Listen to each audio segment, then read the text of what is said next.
think it's part of infrastructure. I think it's part of beautification. I think it's part of quality of life. The Sweet Olive Cemetery lies in the heart of Baton Rouge's mid-city. I think it's part of history. We need to show out here in Baton Rouge that we respect and preserve history. It was the first cemetery for African Americans incorporated in the city in the 1800s. And despite its rich history of prominent local black figures buried there, from outside the gates, it's clear to see how time has taken its toll. If you go throughout the entire place, there's a lot of different little stories. The cemetery is clearly overcrowded with hand-carved stones tucked in between mausoleums, all being gobbled up by plants and weeds. I mean, we are 2 blocks from Magnolia Cemetery, and it is being well kept by BRAC in the city, and here we are, and it's just ignored. Volunteers have tried to help identify who was buried in the cemetery, but so many graves are on top of each other that it's hard to tell how many are there. Marquita Cottenham has been a leading advocate for the cemetery since she walked past it years ago with her daughter. What they saw were broken graves, revealing the bones of people meant to be at rest. I'm pretty sure it's not healthy for exposed bodies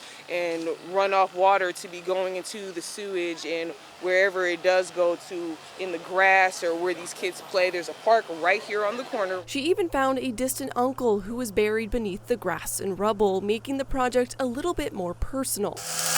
There have been calls for the cleanup of the cemetery stretching back over a century. Groups like Friends of Sweet Olive meet up a few Saturdays out of the year to clean up what they can. It's embarrassing to the community, it's embarrassing to the city and to the state, and we should just do better for the people that came before us. There has been confusion over who truly owns the cemetery. The Attorney General's office narrowed it down to 2 owners, Mount Pleasant Baptist Church and Mount Zion First Baptist Church. I know that there has been a lot of back and forth talk, but not a conversation where everybody is at the table.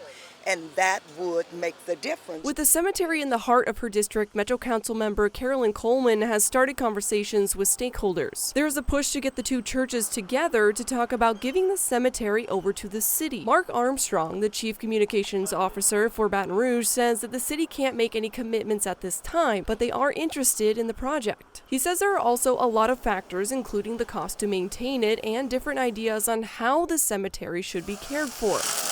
Mount Pleasant's head deacon says that they would be interested in signing over the ownership if Mount Zion also agreed. Volunteers are putting together an official letter to stakeholders and the churches to ask the city to moderate meetings about the project. Never seen anything not be able to be worked out when folk come to the table with open minds and really see about things getting done.